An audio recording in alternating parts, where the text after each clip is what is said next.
Hi friends, ನಮಸ್ತೆ. Welcome back to the channel Nishkalas Prapancha. Friends, ನಾವಿವತ್ತು ಸಂಜೆ ಹೊರಗಡೆ ಹೊರಟಿದೀವಿ. 4:30ನೇ ಆಗಿದೆ ಇವಾಗ.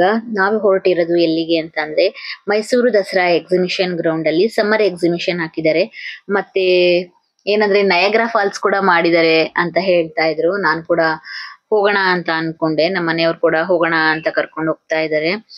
ಈ ತರ ಮೈಸೂರಲ್ಲಿ ಪದೇ ಪದೇ ಹಾಕ್ತಾನೆ ಇರ್ತಾರೆ. ಎಕ್ಸಿಬಿಷನ್ಸ್ ಆಗಿರ್ಬೋದು, ಸ್ಕೌಟ್ಸ್ ಗೈಡ್ಸ್ ಗ್ರೌಂಡ್ ಅಲ್ಲಿ, ಮಹಾರಾಜ ಗ್ರೌಂಡ್ ಅಲ್ಲಿ, ಎಕ್ಸಿಬಿಷನ್ ಗ್ರೌಂಡ್ ಅಲ್ಲಿ ತುಂಬಾನೇ ಹಾಕ್ತಾ ಇರ್ತಾರೆ. ನಾವು ಪ್ರತಿಯೊಂದು ಅಟೆಂಡ್ ಮಾಡಕ್ಕೆ ಟ್ರೈ ಮಾಡ್ತೀವಿ. ಯಾವಾಗೆಲ್ಲ ನಮಗೆ ಗೊತ್ತಾಗುತ್ತೆ, ಮತ್ತೆ ಆ ಕಡೆ ಸೈಡ್ ಅಲ್ಲಿ ಯಾವಾಗಾದ್ರೂ ಏನಾದ್ರೂ ಕೆಲಸ ಇದೆ ಅಂತ ಹೋಗಿದ್ರೆ ಹಾಗೇನೆ ಹೋಗಿ ನೋಡ್ಕೊಂಡ್ ಬರ್ತೀವಿ. ಇವಾಗಂತೂ ಸಮ್ಮರ್ ಹಾಲಿಡೇಸ್ ಆಗಿರೋದ್ರಿಂದ ಮೈಸೂರಂತೂ ಫುಲ್ ಬಿಸಿ. ಕಾರ್ಗಳನ್ನ ನೋಡ್ತಾ ಇರ್ಬೋದು ನೀವು, ತುಂಬಾನೇ ರಶ್ ಆಗಿರುತ್ತೆ. ಅರಮನೆ ಆಗಿರ್ಬೋದು, ಚಾಮುಂಡಿ ಬೆಟ್ಟ ಆಗಿರ್ಬೋದು, ಪ್ರತಿಯೊಂದು ಪ್ಲೇಸಸ್ ತುಂಬಾನೇ ರಶ್ ಆಗಿತ್ತು. ನಾವು ಬೇಗನೆ ಬಂದಿದ್ರಿಂದ ಇನ್ನು ಲೈಟಿಂಗ್ಸ್ ಎಲ್ಲ ಆನ್ ಆಗಿರ್ಲಿಲ್ಲ. ಲೈಟಿಂಗ್ಸ್ ಎಲ್ಲ ಆನ್ ಆಗಕ್ಕೆ ಇನ್ನು ಸ್ವಲ್ಪ ಟೈಮ್ ಬೇಕಿತ್ತು. ಮತ್ತೆ ಮೈಸೂರು ಎಕ್ಸಿಬಿಷನ್ ಅಂತ ಅಲ್ಲೊಂದು ಸ್ಟ್ಯಾಚು ಮಾಡಿದ್ದಾರೆ, ಅಲ್ಲಿ ಕೂಡ ಎಲ್ಲ ಫೋಟೋಸ್ ಎಲ್ಲ ತಗೊಂಡ್ವಿ. ಇದು ಎಂಟ್ರಿ ಟಿಕೆಟ್ಸ್ 50 ರುಪೀಸ್ ಏನೋ ಎಂಟ್ರಿ ಟಿಕೆಟ್ ಮಾಡಿದ್ದಾರೆ. ಎಂಟ್ರಿ ಟಿಕೆಟ್ ನ ತಗೊಂಡು ಒಳಗಡೆ ಹೋಗ್ಬೇಕು. ತುಂಬಾನೇ ಚೆನ್ನಾಗಿದೆ. ಇವಾಗ ಅದೆಲ್ಲ ಎಲಿಫೆಂಟ್ಸ್, ಹಾರ್ಸು ಎಲ್ಲ ಮಾಡಿದಾರಲ್ಲ, ಅಲ್ಲಿ ಲೈಟಿಂಗ್ಸ್ ಎಲ್ಲ ಹಾಕಿದ್ಮೇಲೆ ತುಂಬಾನೇ ಚೆನ್ನಾಗಿ ಕಾಣಿಸುತ್ತೆ. ನಾವು ಆ ಕಡೆಯಿಂದ ಬಂದಾಗ ಅದನ್ನೆಲ್ಲ ಆ ಕಡೆ ಹೋಗೋಣ, ವಿಡಿಯೋಸ್ ಎಲ್ಲ ಮಾಡ್ಕೊಳಕ್ ಸಕ್ಕತ್ತಾಗಿರುತ್ತೆ. ಲೈಟಿಂಗ್ಸ್ ಎಲ್ಲ ಆನ್ ಆದ್ಮೇಲೆ ಅಂತ ಇವಾಗ ಒಳಗಡೆ ಬಂದ್ವಿ. ಒಳಗಡೆನೂ ಕೂಡ ಹಾಗೇನೆ ಸ್ವಲ್ಪ ಲೈಟಿಂಗ್ಸ್ ಆನ್ ಆಗಿತ್ತು, ಇನ್ನೊಂದ್ ಸ್ವಲ್ಪ ಆನ್ ಆಗಿರ್ಲಿಲ್ಲ. ಆನ್ ಆಗ್ತಾ ಇತ್ತು ಅವಾಗವಾಗ. ಇಲ್ಲಿ ಆನ್ಲೈನ್ ಪೇಮೆಂಟ್ ಆಗಲ್ಲ ಅಂತ ಇದ್ರು, ಅದಕ್ಕೋಸ್ಕರ ತುಂಬಾ ಜನ ಹೊರಗಡೆನೆ ವೇಟ್ ಮಾಡ್ತಾ ಇದ್ರು. ಅವ್ರು ನಮ್ಮ ಹತ್ರ ಚೇಂಜ್ ಇದೆಯಾ ಅಂತ ಕೇಳಿದ್ರಲ್ವಾ, ಅದಕ್ಕೆ ನಮ್ಮ ಮನೆಯವರು ಮಾತಾಡ್ತಾ ಇದಾರೆ. ನಾನೊಂದ್ 500 ಕೊಟ್ಬಿಟ್ಟು ಅವರು ಕ್ಯಾಶ್ ಪೇ ಮಾಡಿದ್ರು. ಆತರ ಹೆಲ್ಪ್ ಯಾವಾಗಾದ್ರೂ ಕ್ಯಾಶ್ ಇಟ್ಕೊಂಡೇ ಇರ್ಬೇಕು. ಆನ್ಲೈನ್ ಪೇಮೆಂಟೇ ಆಗುತ್ತೆ ಅಂತ ಹೊರಗಡೆ ಹೋಗ್ಬಿಟ್ರೆ ಹಾಗಾಗುತ್ತೆ. ಅದಕ್ಕೋಸ್ಕರ ನಾನು ಆ ವಿಷಯನ ನಾನು ನಿಮ್ ಜೊತೆ ಶೇರ್ ಮಾಡ್ಕೊಂತಾ ಇದ್ದೀನಿ. ಅದಾದ್ಮೇಲೆ ಒಳಗಡೆ ಬರ್ತಾ ಬರ್ತಾ ಪಾಪು ಇಬ್ರು ಸೇರಿ ಒಂದ್ ಸ್ವಲ್ಪ ಫೋಟೋಸ್ ಎಲ್ಲ ತಕ್ಕೊಡಿ ಅಂತಂದ್ರು. ನಮ್ಮನೆಯವರಿಗೆ ಈ ತರ ಗೇಮ್ಸ್ ಎಲ್ಲ ಇದ್ದಾಗ ಆಟ ಆಡಕ್ಕೆಲ್ಲ ತುಂಬಾನೇ ಇಷ್ಟ ಆಗುತ್ತೆ ಅವರಿಗೆ. ನಾನಿನ್ನ ಹಿಂದೆ ಎಲ್ಲ ವಿಡಿಯೋ ಮಾಡ್ಕೊಂಡ್ ಬರೋ ಅಷ್ಟರಲ್ಲಿ ಅವ್ರಾಗ್ಲೇ ಗೇಮ್ಸ್ ಎಲ್ಲ ಸ್ಟಾರ್ಟ್ ಮಾಡಕ್ ರೆಡಿ ಆಗ್ಬಿಟ್ಟಿದ್ದಾರೆ.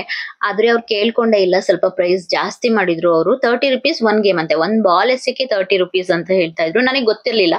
ಇವ್ರು ಕೇಳ್ಕೊಂಡಿದ್ದಾರೆ, ಸುಮ್ನೆ ಎಸಿತಾ ಇದಾರೆ, ನನಗೆ ಗೊತ್ತೇ ಇಲ್ಲ. ಅದಾದ್ಮೇಲೆ ಕೇಳಿದ್ರೆ 30 ರುಪೀಸ್ ಒಂದಕ್ಕೆ ಅಂತ. ನಾನ್ ಅದಕ್ಕೇನೆ ಅವ್ರಿಗೆ ಜೋರ್ ಮಾಡ್ದೆ ಒಂದ್ ಸ್ವಲ್ಪ. ಏನು 30 ರುಪೀಸ್ 1 ಬಾಲಿಗೆ? ಎಲ್ಲಾ ಕಡೆ ಒಂದ್ 3 ಆಪ್ಷನ್ಸ್ ಕೊಡ್ತಾರೆ, 3 ಸರಿ ಹಾಕ್ಬೋದು. 60 ರುಪೀಸ್ ಆ ತರ ಇರುತ್ತೆ. ಇವ್ರು ನೋಡಿದ್ರೆ 30 ರುಪೀಸಿಗೆ ಒಂದು ಆ ತರ ಅಂತ ಹೇಳ್ತಾ ಇದ್ರು. ಅಮ್ಮು ಮತ್ತೆ ಚೋಟುಗಷ್ಟೇ ಆಟ ಆಡಕ್ ಆಗ್ತಿರ್ಲಿಲ್ಲ, ಅದಕ್ಕೆ ನಮ್ಮ ಮನೆಯವರು ಮತ್ತೆ ಅಮ್ಮು ಚೆನ್ನಾಗ್ ಆಟ ಆಡ್ತಾ ಇದ್ರು. ಅದಾದ್ಮೇಲೆ ಅಲ್ಲಿ ಟಾಯ್ ಟ್ರೈನ್ ಎಲ್ಲ ಇತ್ತು, ಅದಕ್ಕೆ ನಮ್ ಚೋಟು ಹೋಗ್ತೀನಿ ಅಂತ ಹಠ ಮಾಡ್ತಾ ಇದ್ಲು.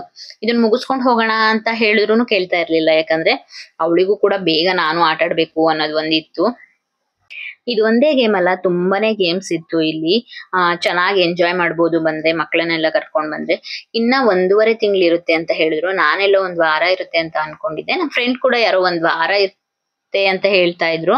ಆದ್ರೆ ಅಲ್ಲಿ ಹೋಗಿ ಕೇಳ್ದಾಗ ಅಲ್ಲಿ ಹೇಳ್ತಾ ಇದ್ರು, ಇಲ್ಲ ಇನ್ನ 1.5 ತಿಂಗಳು ಇರುತ್ತೆ, 1 ವಾರಕ್ಕೆಲ್ಲ ಇಷ್ಟೊಂದೆಲ್ಲ ಇದ್ ಮಾಡಲ್ಲ ಅಂತ. ಮುಂದೆ ಮುಂದೆ ಹೋಗ್ತಾ ಹೋಗ್ತಾ ಏನೇನಿದೆ ಅಂತ ನಿಮಗೂ ಗೊತ್ತಾಗುತ್ತೆ. ವಿಡಿಯೋಸ್ ನ ಫುಲ್ ನೋಡಿ. ಮಕ್ಳಿಗಂತೂ ಆಟ ಆಡಕ್ಕಂತೂ ತುಂಬಾನೇ ಇದೆ. ಜಾಯಿಂಟ್ಸ್ ವೀಲ್ ಅಂತೂ ನನಗ್ ಭಯ ಆಗುತ್ತೆ. ಜಾಯಿಂಟ್ ವೀಲ್ ಅಲ್ಲಿ ಹೋಗಕ್ಕೆ ತುಂಬಾನೇ ದೊಡ್ಡದಾಗಿದೆ ಅದು. ನಮ್ಮ ಊರಲ್ಲೂ ಬರ್ತಿತ್ತು, 4 ಇರ್ತಿತ್ತು ಫಸ್ಟ್ ಎಲ್ಲ. ಅದ್ರಲ್ಲಿ ಕುತ್ಕೊಂಡ್ರೇನೆ ಭಯ ಆಗ್ತಿತ್ತು, ಇನ್ನ ಇದ್ರಲ್ಲಂತೂ ತುಂಬಾನೇ ಭಯ ಆಗುತ್ತೆ. ಟಾಯ್ ಟ್ರೈನಿಗೂ ಕೂಡ 80 ರುಪೀಸ್ ಚಾರ್ಜ್ ಮಾಡ್ತಾರೆ ಒಬ್ರಿಗೆ. ಫಸ್ಟ್ ಎಲ್ಲ 50 ರುಪೀಸ್ 40 ರುಪೀಸ್ಗೆನೆ ಇರ್ತಿತ್ತು. ಇವಾಗ ಎಲ್ಲಾದ್ರೂ ಕೂಡ ಪ್ರೈಸ್ ಜಾಸ್ತಿ ಮಾಡ್ಬಿಟ್ಟಿದ್ದಾರೆ. ಆದ್ರೆ ಮಕ್ಳು ಕೇಳಲ್ಲ ಅಲ್ವಾ, ಎಲ್ಲಾದ್ರಲ್ಲೂ ಕೂಡ ಆಟ ಆಡ್ಲೇಬೇಕು. ಈ ಗೇಮ್ ಅಂತೂ ನಮ್ಮ ಮನೆಯವ್ರು ತುಂಬಾನೇ ಚೆನ್ನಾಗಿ ಆಟ ಆಡ್ತಾರೆ. ನಾನು ಒಂದ್ಸರಿ ನಾವು ನ್ಯೂ ಮ್ಯಾರಿಡ್ ಇದ್ದಾಗ ಅಸ್ಸಾಮಿಗೆ ಹೋಗ್ತಾ ಇದ್ವಿ. ಅವಾಗ ಇಲ್ಲಿ ಬಂದ್ಬಿಟ್ಟು ಮೈಸೂರು ಎಕ್ಸಿಬಿಷನ್ ಎಲ್ಲ ನೋಡ್ಕೊಂಡು ಹೋಗ್ತಾ ಇದ್ವಿ. ಅವಾಗ ಕೂಡ ನನಗೆ ಒಂದು ಟೆಡ್ಡಿ ಬೇರ್ ಬಂದಿತ್ತು ಇದ್ರಲ್ಲಿ. ಅವರು ಚೆನ್ನಾಗಿ ಇದನ್ನ ಆಟ ಆಡ್ತಾರೆ. ಇವಾಗ್ಲೂ ಕೂಡ ಅಷ್ಟೇ, ರೆಡ್ಡಿಗ್ ಬೀಳ್ಲಿಲ್ಲ, ಎಲ್ಲ ಕೂಡ ಹೋಗಿ ನಾಟ್ತಾ ಇತ್ತು ಅದಕ್ಕೆ. ಅದೇ ಆ ಕಡೆ ಈ ಕಡೆ ಎಲ್ಲೋಗೆ ಹೋಗ್ತಾ ಇತ್ತು. 4 ಕೊಟ್ಟಿದ್ರು, 4 ಕೂಡ ಹೋಗಿ ನಾಟ್ಕೊಂತು. ಆದ್ರೆ ರೆಡ್ಡಿಗೆ ಯಾವ್ದು ಆಗ್ಲಿಲ್ಲ. ನಮ್ಮಮ್ಮು ಎಲ್ಲಾನು ಎಕ್ಸ್ಪೀರಿಯನ್ಸ್ ಮಾಡ್ಬೇಕು ಅವಳು ಎಲ್ಲದಕ್ಕೂನು ನಾನು ಮಾಡ್ತೀನಿ ಅಂತ ಹೇಳ್ತಿರ್ತಾಳೆ. ಅದಕ್ಕೆ ನಾನು ಯಾವ್ದಾದ್ರು ಒಂದ್ ಪ್ರೈಸ್ ಬರುತ್ತೆ, ಸುಮ್ನಿರು ಪಪ್ಪನೇ ಮಾಡ್ಲಿ ನೋಡೋಣ ಅಂತ ಹೇಳ್ತಾ ಇದ್ದೆ. ಅವ್ರಪ್ಪ ಚೆನ್ನಾಗಿ ಹೊಡಿತಿರೋದ್ರಿಂದ ಇಬ್ರಿಗೂನು ಖುಷಿ. ಅಲ್ಲೇ ಡ್ಯಾನ್ಸ್ ಮಾಡ್ತಾ ಇದ್ರು, ವಾವ್ ಅಂತ. ತುಂಬಾನೇ ಚೆನ್ನಾಗಿತ್ತು. ಎಕ್ಸ್ಪೀರಿಯನ್ಸಸ್ ಅಂತೂ ಈ ತರದೆಲ್ಲ ಮಾಡ್ತಾನೆ ಇರ್ಬೇಕು. ಮತ್ತೆ ಮಕ್ಳಿಗೆ ಹೊರಗಡೆ ಕರ್ಕೊಂಡು ಹೋಗ್ಬಿಟ್ಟು ಎಲ್ಲ ತೋರಿಸ್ಬೇಕು. ಯಾಕಂದ್ರೆ ಮಕ್ಳಿಗೆ ನಾವು ಇದನ್ನ ನೋಡಿಲ್ಲ, ಇದು ಯಾವ ತರ ಅಂತ ಅವ್ರಿಗೆ ಗೊತ್ತಿಲ್ದನೆ ಇರಬಾರ್ದು, ಮಕ್ಳಿಗೆನೆ ಎಲ್ಲಾ ತರ ಎಕ್ಸ್ಪೀರಿಯನ್ಸಸ್ ನ ಮಾಡಿಸ್ಬೇಕು. ಅದಕ್ಕೋಸ್ಕರ ನಾವ್ ಎಲ್ಲಾ ಕಡೆ ಕರ್ಕೊಂಡು ಹೋಗ್ತಿವಿ ಹೊರಗಡೆ ಎಲ್ಲ. ಈಗ ಮನೇಲೆ ಒಂಥರ ಗುಬ್ಬಚ್ಚಿ ತರ ಕೂಡ ಹಾಕೊಂಡ್ರೆ ಅವಕ್ಕೆ ಏನೂ ಗೊತ್ತಿರಲ್ಲ ಹೊರಗಡೆ ಹೋದಾಗ ಯಾವ ತರ ಇರ್ಬೇಕು ಏನು ಅಂತ.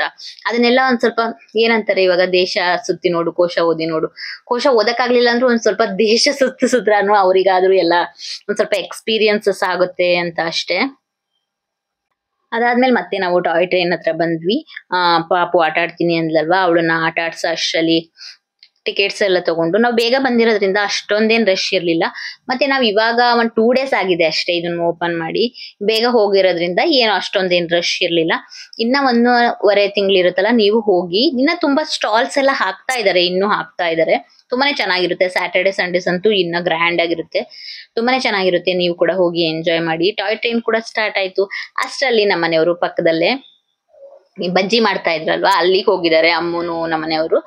ಬಜ್ಜಿ ತಿನ್ಕೊಂಬರೋಣ ಅಂತ. ಇದು ನಮ್ ಬಬ್ಲುಗಂತೂ ಸಖತ್ ಇಷ್ಟ ಈ ಬಜ್ಜಿ. ಈ ಕಡೆ ಹೊರಗಡೆ ಬರ್ತೀವಲ್ವಾ ಯಾವಾಗಾದ್ರೂ, ಈ ತರ ಕ್ಯಾಂಪ್ಸ್ ಎಲ್ಲ ಹಾಕಿರ್ತಾರಲ್ವಾ, ಸಮ್ಮರ್ ಕ್ಯಾಂಪ್ಸ್ ಆ ತರ ಮೇಳಗಳೆಲ್ಲ ಹಾಕಿರ್ತಾರಲ್ವಾ, ಆವಾಗ ಅವನು ಸಖತ್ ಇಷ್ಟಪಡ್ತಾನೆ ಬಜ್ಜಿ ತಿನ್ನಕ್ಕೆ. ಅದು ಸ್ವಲ್ಪ ಸಪ್ಪೆ ಸಪ್ಪೆ ಆಗಿರುತ್ತೆ, ಅದಕ್ಕೋಸ್ಕರ ಅವ್ನ್ ಜಾಸ್ತಿ ತಿಂತಾನೆ ಅದನ್ನ. ಆ ಟೊಮೊಟೊ ಚಟ್ನಿ ಜೊತೆಗೆ ಸಖತ್ತಾಗಿರುತ್ತೆ ಅದು. ನಾನ್ ಕೂಡ ಅವಳನ್ನ ಅಲ್ಲಿ ಬಿಟ್ಟು ಬಂದ್ಬಿಟ್ಟು ನಾವು ಕೂಡ ಇಲ್ಲಿ ಬಜ್ಜಿ ತಿನ್ಕೊಂಡಿದ್ವಿ. ಪಕ್ಕನೆ ಆಗಿರೋದ್ರಿಂದ ಅವಳೇ ಇಳಿದ್ ಬರ್ತಾಳೆ ಅಂತ. ತುಂಬಾನೇ ಟೇಸ್ಟಿ ಆಗಿತ್ತು, ತುಂಬಾನೇ ಚೆನ್ನಾಗಿತ್ತು. ಮತ್ತೆ ಪಾಪಾಡ್ ಎಲ್ಲ ಸಿಗುತ್ತಲ್ಲ, ದೊಡ್ಡ ದೊಡ್ಡ ಪಾಪಾಡ್ ಎಲ್ಲ, ಅದು ಕೂಡ ಚೆನ್ನಾಗಿರುತ್ತೆ. ಅಷ್ಟೊಂದೆಲ್ಲ ದೊಡ್ಡ ತಿನ್ನಕ್ಕೆ ಆಗಲ್ಲ ಅನ್ಕೊಂತೀನಿ. 4 ಜನ ಇದ್ರು ಅಷ್ಟೊಂದು ತಿನ್ನಕ್ ಆಗ್ತಾ ಇರಲ್ಲ. ಅವಳು ಸಖತ್ ಎಂಜಾಯ್ ಮಾಡ್ಕೊಂಡ್ ಬಂದಿದ್ದಾಳೆ ಅಲ್ಲಿ, ಅದಕ್ಕೋಸ್ಕರ ಅದನ್ನ ಕೂಡ ಹೇಳ್ತಾ ಇದ್ದಾಳೆ, ವಾ ನನ್ ಟ್ರೈನಲ್ಲಿ ಹೋಗ್ಬಿಟ್ಟು ಬಂದೆ ಅಂತ. ಅದಾದ್ಮೇಲೆ ಕ್ಯಾಟ್ ಅಂಡ್ ಕ್ಯಾಂಡಿ ಬೇಕು ಅಂತ ಅಂದ್ರು. ನಾನೇನ್ ಅದನ್ನ ಕುಡ್ಸಕ್ ಹೋಗ್ಲಿಲ್ಲ. ಏನೋ ಒಂಥರ ಸ್ವೀಟ್ಸೇ ಕೇಳ್ತಾ ಇರ್ತಾಳೆ ಇವಾಗ. ಅವಳಿಗೆ ಮೊದ್ಲುನು ಹಲ್ಲು ಅಷ್ಟೊಂದ್ ಚೆನ್ನಾಗಿರ್ಲಿಲ್ಲ, ಇವಾಗಾದ್ರೆ ಬಿದ್ದಿ ಬರ್ತಿದ್ಯಲ್ಲ, ಇವಾಗಾದ್ರೂ ಚೆನ್ನಾಗಿರ್ಲಿ ಅಂದ್ಬಿಟ್ಟು ನಾವ್ ಅಷ್ಟೊಂದ್ ಸ್ವೀಟ್ಸ್ ಇವಳಿಗೆ ಕೊಡ್ಸಕ್ ಹೋಗಲ್ಲ. ಗೇಮ್ಸ್ ಅಂತೂ ಒಂದಕ್ಕಿಂತ ಒಂದು ಚೆನ್ನಾಗಿತ್ತು, ಮಕ್ಳುಗಳಿಗೆಲ್ಲ ಸಖತ್ತಾಗಿತ್ತು. ಈ ಗೇಮ್ಸ್ ಅಂತೂ ಇಷ್ಟ ಆಯ್ತು. ನಮ್ಮಮ್ಮ ಹೋಗ್ತೀನಿ ಅಂತ ಅಂದ್ಲು, ಆದ್ರೆ ಅಲ್ಲಿ ಇನ್ನೊಂದು ವಾಟರ್ ಅಲ್ಲಿ ಇದ್ ಮಾಡ್ತಾರಲ್ಲ ಆ ತರದಿತ್ತು. ಮತ್ತೆ ಇವಾಗ ಸ್ಟಾಲ್ಸ್ ಕಡೆ ಬಂದ್ವಿ ನಾವು. ಒಂದ್ ಸ್ವಲ್ಪ ಸ್ಟಾಲ್ಸ್ ಅಲ್ಲಿ ನಾನು ಅವತ್ತೊಂದು ಮುದ್ದೆಕೋಲ್ ತಗೊಂಡ್ ಬಂದಿದ್ದೆ ಅಂತ ನಿಮ್ ಜೊತೆ ಶೇರ್ ಮಾಡ್ಕೊಂಡಿದ್ದೆ, ಮುದ್ದೆಕೋಲ್ ಕಳ್ದೋಗಿದೆ ಅಂತ. ಆದ್ರೆ ಇಲ್ಲೊಂದ್ ರೌಂಡ್ ತರದ್ ಸಿಕ್ತು, 50 rupees ಅಷ್ಟೇ. ಇಲ್ಲಿ ಪರವಾಗಿಲ್ಲ ಅನ್ನಿಸ್ತು, ಅದನ್ನ ಕೂಡ ತಗೊಂಡ್ವಿ. ಮತ್ತೆ ಮರದ್ದು ಸ್ಪೂನ್ಸ್ ಎಲ್ಲ ಇತ್ತು ಉಪ್ಪಿಗೆಲ್ಲ ಹಾಕಿಡಕ್ಕೆ ಅಂತ, ಸಖತ್ತಾಗಿತ್ತು ಅದು ಕೂಡ. ಅದನ್ನ ಕೂಡ ತಗೊಂಡ್ವಿ ಒಂದೆರಡು. ಅವಾಗೆಲ್ಲ ನನಗೆ ವಿಡಿಯೋ ಮಾಡ್ಕೊಳ್ಳೋದೇ ಮರ್ತೋಗ್ಬಿಡುತ್ತೆ, ತಗೊಂಡಾದ್ಮೇಲೆ ಅನ್ಸುತ್ತೆ ನಾನ್ ವಿಡಿಯೋನೇ ಮಾಡ್ಕೊಂಡಿಲ್ವಲ್ಲ ಅಂತ.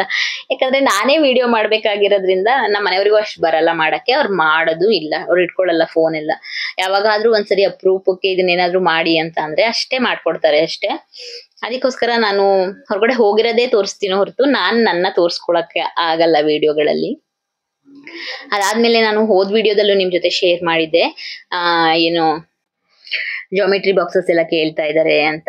ಅದು ತಕೊಡಕ್ ಆಗಿರ್ಲಿಲ್ಲ ಅಲ್ವಾ, ಇಲ್ಲೇ ಇದ್ದಿದ್ರಿಂದ. ಇನ್ನೇನ್ 1 week ಅಲ್ಲಿ ಸ್ಕೂಲ್ ಸ್ಟಾರ್ಟ್ ಆಗ್ಬಿಡುತ್ತೆ, May 19 ಇಂದ. ಅದಕ್ಕೋಸ್ಕರ ತಗೊಳ್ಳಿ ಅಂತ ನಾನು ಸುಮ್ನೆ ಆದೆ. ಅವರು ಕೂಡ ಹಿಂಸೆ ಕೊಡ್ತಾ ಇದ್ರು ಹಿಂದೆಯಿಂದ, ನಾನ್ ಕೊಡ್ಸಲ್ಲ ಅಂದ್ರೆ ಪಪ್ಪ ಇಲ್ಲ ಅಂತ ಅಂದ್ರೆ ನಾನು ಆ ತರ ಕೇಳ್ಕೊಂಡ್ ಬರ್ತಿರೋದ್ರಿಂದ 3 ಜನಕ್ಕೂ ಕೂಡ ಒಂದು ಜಾಮೆಟ್ರಿ ಬಾಕ್ಸ್ ಗಳನ್ನ ತಗೊಂಡ್ವಿ. ಇದು ಚೆನ್ನಾಗಿತ್ತು, ಇಷ್ಟ ಆಗಿತ್ತು. ಬೇರೆ ಅಲ್ಲಿ ಎಷ್ಟು ಇರುತ್ತೆ ಅಷ್ಟು ಕೂಡ ಇಷ್ಟ ಆಗುತ್ತೆ. ನಮ್ಮಮ್ಮಗಂತೂ ಅವಳಿಗೆ ಯಾವ್ದು ಬೇಕು ಅಂತ ಅಂದ್ಲ, ಒಂದು 15 ಇಂದ 20 minutes ಸರ್ಚ್ ಮಾಡಿದಾಳೆ ಯಾವ್ಯಾವ್ದು ಬೇಕು ಅಂತ.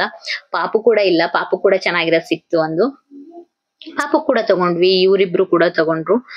ಮುಂದೆ ಬರ್ತಾನೆ ಇಲ್ಲ ಅವರು, ಫುಲ್ ಸರ್ಚ್ ಮಾಡೋದೇ ಆಗಿತ್ತು. ಈ ಕಡೆ ಸ್ಟಾರ್ಟಿಂಗ್ ಇಂದ ಆ ಕಡೆ ಎಂಡಿಂಗ್ ವರ್ಗು ತುಂಬಾನೇ ವೆರೈಟೀಸ್ ಕೂಡ ಇತ್ತು. ಎಲ್ಲ ಸರ್ಚ್ ಮಾಡಿ ಅವ್ರಿಗೆ ಯಾವ್ಯಾವ್ದು ಇಷ್ಟ ಆಗಿತ್ತು ಅದನ್ನೇ ತಗೊಂತಾರೆ ಮಕ್ಳು. ಇವಾಗ ಚಿಕ್ಕದ್ರಲ್ಲಿ ನಾವ್ ಹೇಗಿದ್ವಿ, ಒಂದು ದಿನಕ್ಕೆ ಒಂದು ಪೆನ್ಸಿಲ್ ಮುಗಿಸ್ಬಿಡ್ತಾರೆ. ನಮಗಾಗಿರ್ಲಿಲ್ಲ, ಒಂದ್ ಪೆನ್ಸಿಲ್ 1 week ಆತರ 15 days ಆತರ ಬರ್ತಿತ್ತು ಅಂತ ಅನ್ಕೊಂತೀನಿ. ಇವಾಗಂತೂ ಅಯ್ಯೋ, ಒಂದ್ ಪೆನ್ಸಿಲ್ ಒಂದೇ ದಿನ. ನಮ್ಮ ಚೋಟು ಅಂತೂ ತುಂಬಾನೇ ಶಾರ್ಪ್ ಮಾಡಿ ಎಲ್ಲ ಕಳ್ದಾಕ್ಬಿಡ್ತಾಳೆ. ಇಡೀ ಮನೆ ತುಂಬಾ ಶಾರ್ಪ್ನರ್ಸು, ಪೆನ್ಸಿಲ್ಸು ಮತ್ತೆ ಕ್ರಯನ್ಸಸ್ ಇದೇ ಇರುತ್ತೆ. ಅದನ್ನೇ ನಾನು ಒಂದ್ ಬಾಕ್ಸ್ ಅಲ್ಲಿ ಹಾಕಿ ಇಟ್ಬಿಟ್ಟಿದೀನಿ. ಎಲ್ಲ ಹಳೇದಾದ್ಮೇಲೆ ಅದನ್ನ ಯೂಸೇ ಮಾಡಲ್ಲ ಅಂತಾರೆ. ಮುಂದೆ ಹೋಗ್ತಾ ನಯಾಗ್ರಾ ಫಾಲ್ಸ್ ಕೂಡ ಮಾಡಿದ್ದಾರೆ. ಇದಂತೂ ತುಂಬಾನೇ ಚೆನ್ನಾಗಿದೆ. ಫೋಟೋಸ್ ವಿಡಿಯೋಸ್ ಅಂತೂ ಸಖತ್ತಾಗಿ ಬರ್ತಾ ಇತ್ತು. ಇದನ್ನ ನನ್ನ ತಂಗಿ ಕೂಡ ವಿಡಿಯೋ ಮಾಡಿ ಹಾಕಿದ್ದಾಳೆ. ಆದ್ರೆ ನಮಗ್ ಗೊತ್ತಿರ್ಲಿಲ್ಲ, ಇಲ್ಲಿ ಒಳಗಡೆ ಹೋದ್ಮೇಲೆ ಗೊತ್ತಾಗಿದ್ದು ನಯಾಗ್ರಾ ಫಾಲ್ಸ್ ಮಾಡಿದ್ದಾರೆ ಅಂತ. ನಾನ್ ಬೆಂಗಳೂರಲ್ಲಿ ಮಾಡಿದ್ರು ಫಸ್ಟ್, ಅವಳು ಕೂಡ ವಿಡಿಯೋಸ್ ಎಲ್ಲ ಮಾಡಿ ಹಾಕಿದಾಳೆ. ಅವಳ ವಿಡಿಯೋನು ಒಂದ್ಸರಿ ಹೋಗಿ ನೋಡಿ. ನಾವು ಕೂಡ ಬಂದ್ವಿ, ಫೋಟೋಸ್ ಎಲ್ಲ ತಗೊಂಡ್ವಿ. ತುಂಬಾ ಚೆನ್ನಾಗಿ ಫೋಟೋಸ್ ಬಂದಿತ್ತು. ನಾನು ಅದನ್ನ ಅಪ್ಲೋಡ್ ಕೂಡ ಮಾಡಿದ್ದೆ ಇದ್ರಲ್ಲಿ. ಆಮೇಲೆ ಅವ್ರ ಅಪ್ಪನ ಜೊತೆ ಒಂದ್ ಸ್ವಲ್ಪ ಇಲ್ಲಿ ಯಾರು ಜನ ಇರ್ಲಿಲ್ಲ ಅಂತ ಹಂಗೆ ನಡ್ಕೊಂಡ್ ಬನ್ನಿ ವಿಡಿಯೋ ಮಾಡ್ತೀನಿ ಅಂತ ಅಂದೆ. ಸ್ವಲ್ಪ ವಿಡಿಯೋಸ್ ಎಲ್ಲ ಮಾಡ್ಕೊಂಡು ಇವಾಗ ಇಲ್ಲಿ ಬಂದ್ರು ಬೋಟಿಂಗ್ ಮಾಡಕ್ಕೆ ಅಂತ. ಅವಳಿಗೆ ಒಂದು ಮಾಡಿಸಿದ್ರೆ ನನಗೂ ಒಂದೇ ಮಾಡಿಸ್ಬೇಕು, ಇಲ್ಲ ಅವಳಿಗೆ 2 ಗೇಮ್ ಆಟಾಡ್ಸಿದ್ರೆ ನನಗೂ 2 ಗೇಮ್ ಆಟಾಡ್ಸ್ಬೇಕು. ಆ ತರನೇ ಇರುತ್ತೆ ಇವ್ರ ಮಕ್ಳು ಜಗಳ ಅಂತ ಅಂದ್ರೆ. ಇವಾಗ ಅಮ್ಮು ನನ್ನ ಒಬ್ಳನ್ನೇ ಕಳ್ಸು, ಅವಳ್ದು ಆಗಿದೆ ಎಲ್ಲ ಟಾಯ್ ಟ್ರೈನ್ ಅಲ್ಲಿ ಅಂತ ಕೇಳ್ತಾ ಇದ್ಲು. ಆದ್ರೆ ನಮ್ ಚೋಟು ಇಲ್ಲ, ಅವಾಗ್ಲೇ ಅಳು ಸ್ಟಾರ್ಟ್ ಆಗ್ಬಿಟ್ಟಿತ್ತು. ಇಬ್ರುನು ಕೂಡ ಆಟ ಆಡ್ಕೊಂಡ್ ಬನ್ನಿ ಪರವಾಗಿಲ್ಲ ಅಂತ ಅಂದ್ಬಿಟ್ಟು ಇಬ್ರುನು ಕೂಡ ಕಳ್ಸ್ಕೊಟ್ವಿ. ಅವ್ರನ್ನೆಲ್ಲ ಆಟ ಆಡಕ್ ಬಿಟ್ಬಿಟ್ಟು ನಾವು ಕೂಡ ಒಂದ್ ಸ್ವಲ್ಪ ಹೊತ್ತು ಕೂತ್ಕೊಂಡು ಅಲ್ಲೆಲ್ಲ ಗೇಮ್ಸ್ ಎಲ್ಲ ಆಟ ಆಡ್ತಿದ್ರಲ್ವಾ ಎಲ್ರು, ಅದನ್ನ ನೋಡ್ಕೊಂಡು ಎಂಜಾಯ್ ಮಾಡ್ತಾ ಇದ್ವಿ.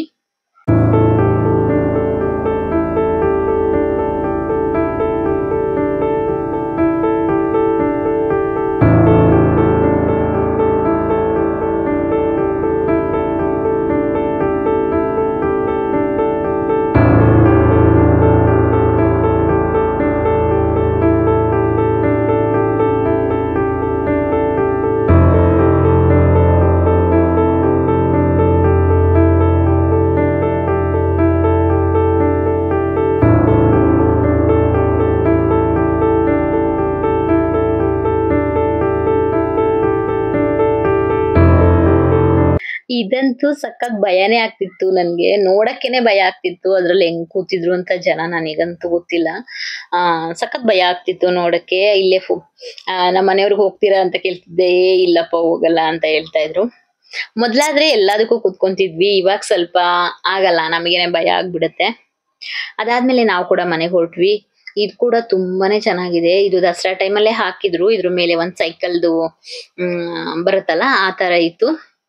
ಆವಾಗ ಇಲ್ಲಿ ಹೋಗಕ್ಕೂನು ಜಾಗ ಇರ್ತಿರ್ಲಿಲ್ಲ, ಸ್ಪೇಸ್ ಇರ್ತಿರ್ಲಿಲ್ಲ, ಅಷ್ಟು ರಶ್ ಇತ್ತು. ಇವಾಗ ಫ್ರೀ ಇದ್ದಿದ್ರಿಂದ ನಿಧಾನಕ್ಕೆ ನಾವು ಕಾಮಾಗೆಲ್ಲ ನೋಡ್ಕೊಂಡು ಫೋಟೋಸ್ ಎಲ್ಲ ಕ್ಲಿಕ್ ಮಾಡ್ಕೊಂಡು ಬರ್ತಾ ಇದೀವಿ.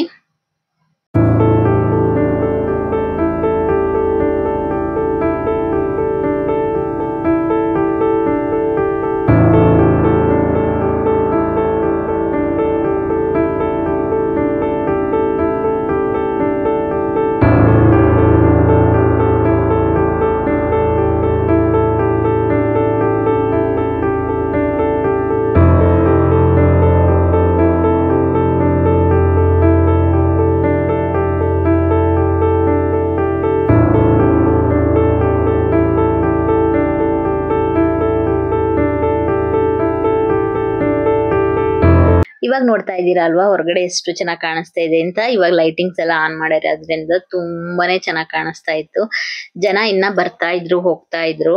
ಇದು 9:30 ಎಲ್ಲ ಕ್ಲೋಸ್ ಆಗ್ಬಿಡುತ್ತೆ. ಅಲ್ಲಿ ವಾಟರ್ ಕೂಡ ಫ್ಲೋ ಆಗ್ತಾ ಇರೋದ್ರಿಂದ ತುಂಬಾನೇ ಚೆನ್ನಾಗಿ ಕಾಣಿಸುತ್ತೆ. ಅದನ್ನೆಲ್ಲ ನೋಡಕ್ಕೆ, ಫೋಟೋಸ್ ಎಲ್ಲ ಕ್ಲಿಕ್ ಮಾಡ್ಕೊಳಕ್ಕೆ. ಇವಾಗ ಮತ್ತೆ ಅಲ್ಲಿಂದ ನಾವು ಹೊರಟ್ವಿ. ಅದಾದ್ಮೇಲೆ ನನಗೊಂದು ಶೂ ಬೇಕಿತ್ತು. ಸ್ವಲ್ಪ ಸ್ಕಿಡ್ ಆಗ್ತಾ ಇತ್ತು ಗಾಡಿ ಎಲ್ಲ ಓಡಿಸ್ಕೊಂಡು ಹೋಗ್ಬೇಕಾದ್ರೆ. ಸ್ಯಾಂಡಲ್ಸ್ ಎಲ್ಲ ಹಾಕೊಂಡ್ರೆ ಇವಾಗ ಮಕ್ಳನ್ ಕೂಡ ಸ್ಕೂಲ್ ಸ್ಟಾರ್ಟ್ ಆಗೋದ್ರಿಂದ ನಾನೇ ಅವ್ರನ್ನ ಪಿಕಪ್ ಡ್ರಾಪ್ ಮಾಡೋಣ ಈ ಸರಿ ಅಂತ ಅನ್ಕೊಂಡಿದೀನಿ. ಅದಕ್ಕೋಸ್ಕರ ಲೇಸ್ ಶೂಸ್ ಎಲ್ಲ ಇತ್ತು ನನ್ನ ಹತ್ರ, ಒಂದ್ 2-3 ಇದೆ. ಆದ್ರೆ ಅದು ಕಟ್ಟೋದೆಲ್ಲ ಸಖತ್ ಹಿಂಸೆ. ವಿತೌಟ್ ಲೇಸ್ದು ಬೇಕು ಅಂದ್ಬಿಟ್ಟು ನಾವು ತಗೊಳ್ಳೋಣ ಅಂತ ಬಂದಿದೀನಿ. ಈ ಎಲ್ಲ ಕಡೆ ಕ್ಲೋಸ್ ಆಗಿತ್ತು. ಇಲ್ಲಿ ಅರಸು ರೋಡ್ ಮಾತ್ರನೇ ಓಪನ್ ಆಗಿತ್ತು. ಅದಕ್ಕೋಸ್ಕರ ಬಂದ್ವಿ. ಇಲ್ಲೇನೆ ಬಾಟಾ ಶೋರೂಮಿಗೆ ಬಂದಿದೀವಿ. ತುಂಬಾನೇ ವೆರೈಟೀಸ್ ಇತ್ತು. ನನಗೇನ್ ಕಾಸ್ಟ್ಲಿದ್ ಬೇಕಾಗಿರ್ಲಿಲ್ಲ. ಕಾಸ್ಟ್ಲಿದು ಸುಮ್ನೆ ನಾನು ಜಿಮ್ಮಿಗೆಲ್ಲ ತಗೊಂಡಿದೀನಿ, ಅದಕ್ಕೋಸ್ಕರ ನನಗೊಂದು ಸಿಂಪಲ್ ಆಗಿರೋದ್ ಬೇಕಿತ್ತು. ಆದ್ರೂ ನಮ್ಮ ಮನೆಯವ್ರು ತಗೋ ಅಂತ ಸಖತ್ ಫೋರ್ಸ್ ಮಾಡ್ತಿದ್ರು. ನನಗೆ ಸ್ವಲ್ಪ ಸಿಂಪಲ್ ಆಗೇ ಇರೋದ್ ಬೆಸ್ಟ್ ಸಾಕು ಅಂತ ನಾನು ಅದ್ರಲ್ಲಿ 2 ಸೆಲೆಕ್ಟ್ ಮಾಡ್ಬಿಟ್ಟು ಒಂದನ್ನ ತಗೊಂಡು ಬಂದ್ವಿ. ಇವಾಗ ತಾನೇ ಸ್ವಲ್ಪ ದಿನದಿಂದ ಸ್ಪೋರ್ಟ್ಸ್ ಶೂಸ್ ಕೊಡ್ಸಿದ್ವಿ ನನ್ ಮಗಳಿಗೆ. ಆದ್ರೂ ಕೂಡ ಅವಳಿಗೆ ಇನ್ನೊಂದ್ ಬೇಕು ಅನಿಸ್ತಾ ಇತ್ತು. ಅವ್ರಪ್ಪ ಕೊಡ್ಸು ಅಂದ್ರು, ಆದ್ರೂ ಬೇಡ, ನಾನು ಇದು ಆಗ್ಲಿ ಅವಳಿಗೆ ಅದೆಲ್ಲ ಫುಲ್ ಎಲ್ಲ ಹೋಗುತ್ತಲ್ಲ ಅವಾಗ್ಲೇನೆ ಕೊಡಿಸ್ಬೇಕು. ಕೇಳಿದ ತಕ್ಷಣ ಕೊಡಿಸ್ಬಿಟ್ರೆ ಇನ್ನ ಹಠ ಮಾಡ್ತಾರೆ. ನನ್ ಮಗಳು ಸ್ವಲ್ಪ ಹಾಗೇನೆ ಸ್ವಲ್ಪ ಜಾಸ್ತಿ ಹಠ ಮಾಡ್ತಾಳೆ. ಅದಕ್ಕೋಸ್ಕರ ನಾನು ಕೊಡ್ಸಕ್ ಹೋಗ್ಲಿಲ್ಲ. ವೆಯ್ಟ್ ಮಾಡಿಸ್ಬೇಕು ಅವ್ರನ್ನ ಒಂದ್ ಸ್ವಲ್ಪ ಟೈಮ್ ಅಂತ ಇವಾಗ ತಿಳ್ಕೊಂತಾ ಇದೀನಿ. ಫಸ್ಟ್ ಎಲ್ಲ ಕೇಳಿದ ತಕ್ಷಣ ಕೊಡ್ಸಿ ಅವಳು ಇನ್ನಾ ಜಾಸ್ತಿ ಬೇಕು ಅನ್ನಂಗ ಆಗ್ಬಿಟ್ಟಿದ್ದಾಳೆ. ಅದಕ್ಕೋಸ್ಕರ ಇದನ್ ಕೂಡ ತಗೊಂಡ್ಬಿಟ್ಟು ನಾವು ಮನೆಗ್ ಬಂದ್ವಿ. ತುಂಬಾನೇ ಚೆನ್ನಾಗಿತ್ತು ಇವತ್ತಿನ ದಿನ. ನನ್ನ ವಿಡಿಯೋಸ್ ಎಲ್ಲ ನಿಮಗೆ ಇಷ್ಟ ಆಗಿದ್ರೆ ಪ್ಲೀಸ್ ಒಂದ್ ಲೈಕ್ ಮಾಡಿ, ಶೇರ್ ಮಾಡಿ, ಸಬ್ಸ್ಕ್ರೈಬ್ ಮಾಡಿ. ಇವತ್ತಿನ ವಿಡಿಯೋ ಇದಾಗಿರುತ್ತೆ. ನೆಕ್ಸ್ಟ್ ವಿಡಿಯೋದಲ್ಲಿ ಸಿಗ್ತೀನಿ. Thank you so much. Thanks for watching. Bye bye.